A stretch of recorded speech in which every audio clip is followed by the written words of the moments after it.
What's going on, everybody? Tom here with Keto Lifestyle, and today I want to talk about carbs versus net carbs, how to calculate net carbs, whatever you want to call it. You guys get what I'm getting at here. How should you really track your carbs and net carbs that you're eating?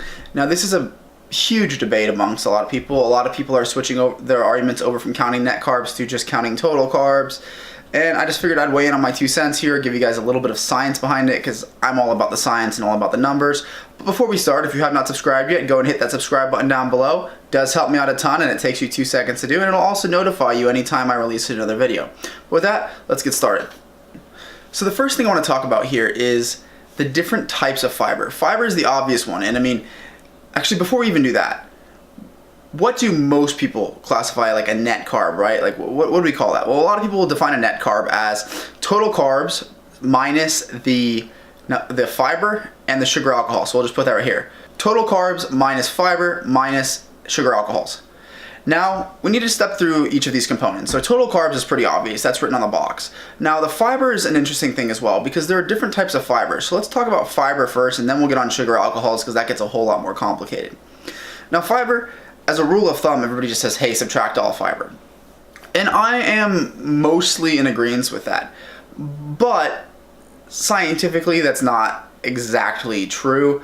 There are 2 types of fiber. There's soluble and insoluble fiber. Now, to put this in perspective for you, celery has fiber, right? But if you stick it in a bowl of water, it's not going to turn to mush. But then you get something like an oat, you soak it in water and it turns to mush, or ground flax seeds or whatever. Basically, soluble fiber is going to dissolve in water, insoluble fiber is not.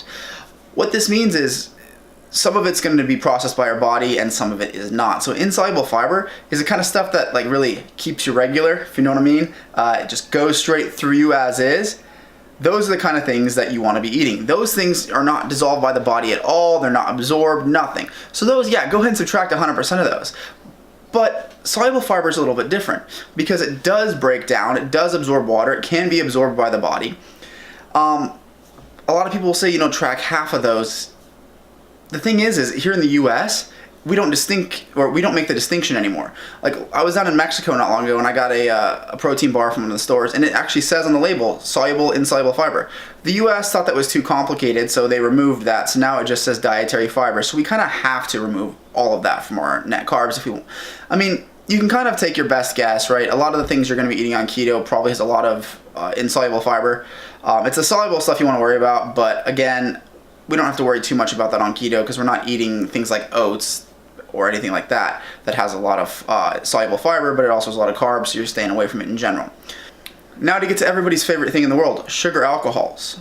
Now, sugar alcohol is a topic of much debate and whether or not you should actually be eating them, yada yada yada. I did a whole video on sugar alcohols, which I'm going to probably reference a lot. So if you haven't watched that, go ahead and pause this video. I'm going to put the video up here on the card.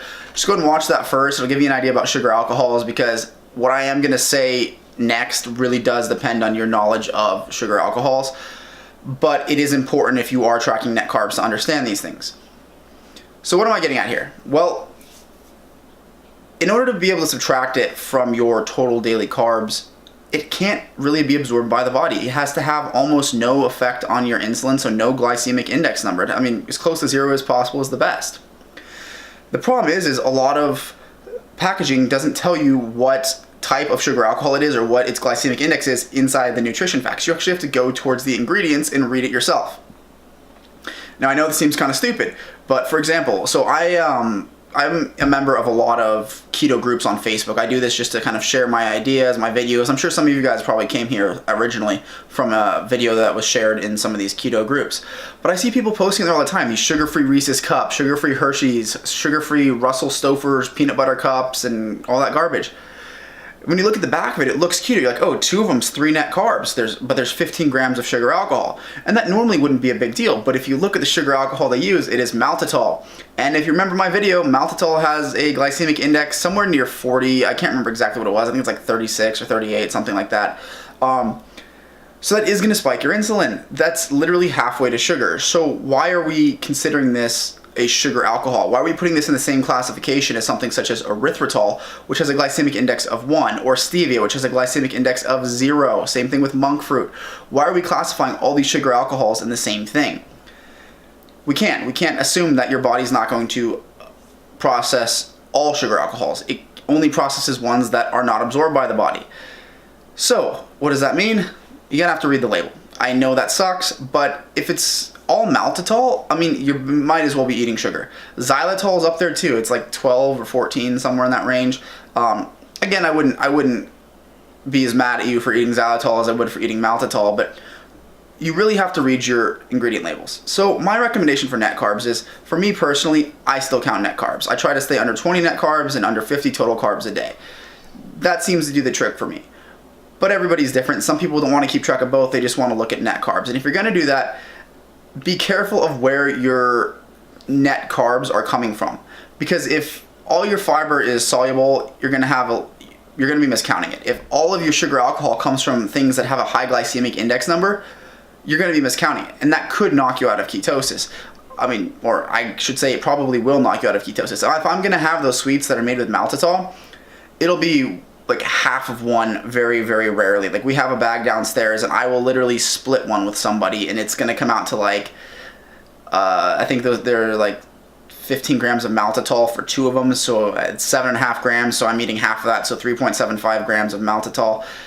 It's not going to kill me. I still shouldn't do it, but occasionally I will. And I'll give you guys that where, you know, you may just need it every now and again to have a little splurge, because those do taste better than some of the things sweetened with erythritol or whatever. Except for Lily's. Lily's chocolate is amazing. If you haven't looked it up, you need to. I'll leave a link to like an Amazon store in the description or something, or maybe their website, I'm not sure. But Lily's chocolate is something sweet. If you need something sweet, it is sweetened with stevia and erythritol, and it tastes great. So that is a good option. Anyway, back to the point here. Counting your net carbs is great, but make sure you are counting them for things that are actually not impacting your body. You know, don't count your insoluble fiber. In the States, we don't really have a way to determine that, so just, I guess, subtract all fibers, we're gonna have to go with, and we just kind of hope that we're eating things that are more insoluble and soluble. And then watch the sugar alcohols. If you're gonna subtract them, like things that are a low glycemic index, go and subtract all of them. Things like maltitol, I'm gonna go and say subtract half of them, because it is half the glycemic index of sugar, but in reality, you just shouldn't be eating it all. But with that, I'm gonna go ahead and close out the video. If you have not subscribed yet, go ahead and do that. It really does help me out a lot. If you liked the video, leave it a like. If you have any questions, comments, or anything I missed, leave in the comments section. And as always, if you wanna help me out a lot, go and share this video on your social media, because that's how we get more people to see these videos, and my goal is to help as many people as possible. So with that, I'll see you in the next one.